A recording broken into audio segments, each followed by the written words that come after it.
The contradictions coaching refused to see. When human behavior experts ignore human behavior. What does it mean to call yourself a human behavior expert? Psychologists earn that title by studying behavior, noticing contradictions, and treating them as valuable data. Contradictions are not noise. They are clues that point to unresolved conflict, denial, or trauma. Coaches, particularly those trained in NLP, neurosemantics, and integral leadership, also claim the title of human behavior experts. The difference is stark. Rather than exploring contradictions, coaching often reframes them as growth edges, alignment issues, or resistance. This allows a narrative of rapid transformation to be celebrated while the messy realities of human emotion are ignored. The following case is not theoretical. It is drawn from lived experience. It is the record of a person's transformation through coaching culture, a transformation riddled with contradictions. These contradictions were spoken aloud to friends, to bosses, and to me. They unfolded in real time and contributed to the destruction of a marriage and a family. If coaching truly were expertise in human behavior, these contradictions would have been recognized and worked with. They were not. The workplace frame. My ex's involvement with integral leadership was embedded in her workplace. The managing director openly shared his belief in lifelong learning. They both had NLP training and they both saw integral leadership as the future direction of the business. Coaching was also part of the process, delivered by the creators of the program. Her HR manager was also part of this picture. According to what my ex shared in conversation, this HR manager held a similar spiritual, almost woo-woo worldview that aligned neatly with her own. Her boss got her. My ex said she saw this manager as more of a role model than her own mother, who had been a stay-at-home mum. After only 18 months of working for her, much of that time from home during COVID lockdown. This was already a contradiction.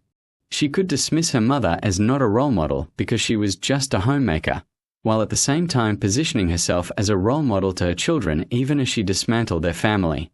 A psychologist would have seen that tension immediately. For coaches, it is simply another reframe of potential wasted versus potential realized. Contradictions with Jillian. In September 2021, during a session with her friend Jillian, who was a kinesiologist, my ex declared that she no longer believed in long-term relationships. She attributed this belief to her based on what she had been learning. Yet she was dulling to pursue long-term relationship from her initial affair. First with Rob, who she saw as her new future, and later with Greg, with whom she remains to this day. The contradiction is plain. She rejected the very institution she continued to seek. She also told Jillian that she saw her HR manager as a stronger role model than her mother. The logic was that her mother may have had potential, but by choosing family over career she had squandered it. Again, the contradiction is obvious. In order to elevate one role model, she had to diminish another, even while modeling to her own children the destruction of a family unit in pursuit of career and wealth. Further, this was also a way to diminish my own role as a stay-at-home father. These were not small inconsistencies. They were the kind of contradictions that point to unresolved conflict. A genuine human behavior professional would have paused and asked why she was holding such conflicting beliefs. Coaching would have reframed them as signs of growth. Contradictions with Rob. The first test of her new worldview came quickly. Between June and mid-July 2021, she conducted a secret affair with Rob. When she confessed, I forgave her, and she promised to end it and work on our marriage. That lasted only weeks before I discovered WhatsApp messages that showed otherwise. Whatever she had told him that made him think our marriage was toxic was soon seen as her acting hastily based on my reactions. More contradiction in messaging. Rob eventually walked away in mid-September. When that ended, she told me she just wanted to be an independent woman who did not need a man. Yet that independence was lots of time spent with her now BFF Shan, who told her she was doing this to be the best you can be and to bring out the goddess within. And, with Rob now gone, she knew I wanted her back, so had the backup plan needed, should the universe not have her back. Independence was a line, not a lived reality. One detail shows how coaching was tied directly to this. While still with Rob, she told him she was lucky to be able to bring forward a coaching session, this known by me from a seen WhatsApp message. If coaching was only workplace development, why was it being fast-tracked to deal with a personal affair? The truth is obvious. Coaching had become the mechanism for processing private crises. 9 months of gaslighting and emotional fallout. From September 2021 to June 2022, she lived in contradiction. Coaching will have reframed this as confusion. For me, it was 9 months of gaslighting and manipulation. In late September, on the day I tried to leave by train, she told me she loved and needed me. At Christmas, she reassured me that we would always be a family. In January, we had sex twice in the same day, split only by my psychologist session. She told me she still had feelings. In February, she told me she was sorry for what she was doing to me, yet continued to do it. In May, she admitted she was confused and still had feelings. 2 weeks later, she reversed it, saying I only heard what I wanted to hear. This was not indecision. It was a pattern. Each declaration of love was followed by withdrawal. Each moment of intimacy was rebranded as my misinterpretation. Hope was dangled and then snatched away. Coaching provided the language to cover this. Confusion became the story rather than unresolved attachment. Alignment became the goal rather than honesty. My attempts to make sense of her words were turned back on me. That is gaslighting. From a psychological perspective, these contradictions would have been treated as signals of ambivalence. They would have been explored. From a coaching perspective, they became proof of transformation. By June 2022, she finally left for good. The last hook was a call asking for a vegetable peeler, knowing I would come running. By August, she was with Greg. There was no phase of independence, no testing of a new identity. It was one long-term relationship followed by another.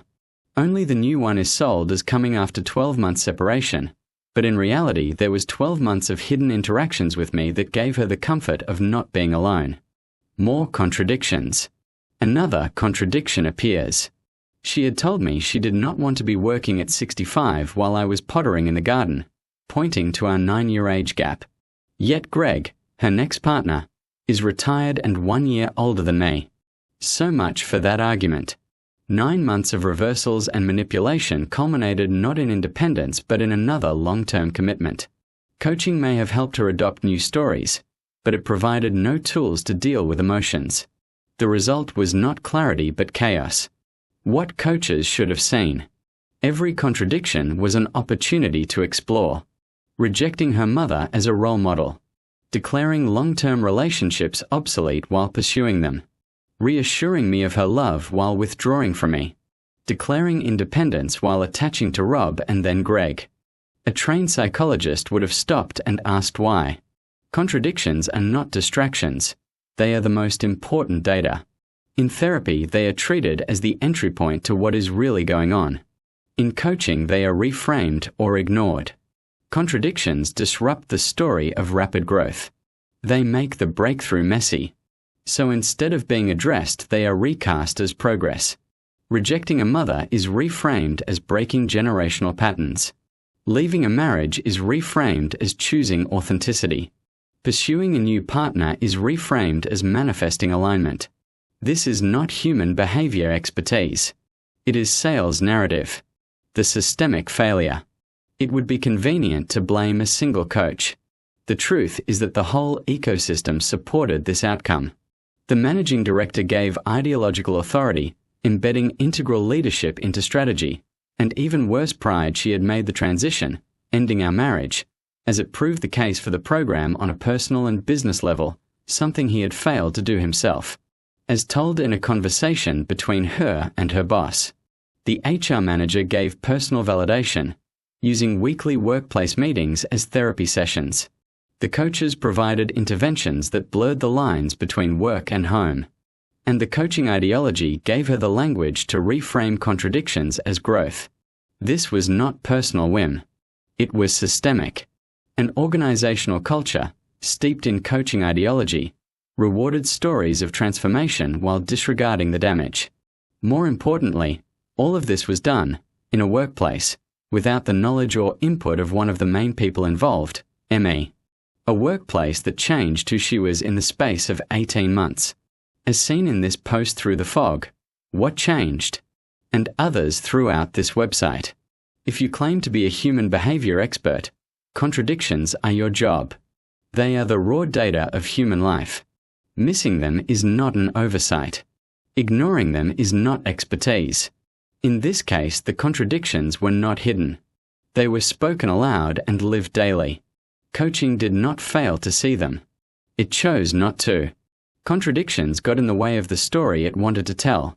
Breakthroughs, empowerment, authenticity, alignment. The result was not clarity or growth. It was 9 months of manipulation, the collapse of a family, and children watching their role models disintegrate. Coaching did not just miss the contradictions. It needed them invisible.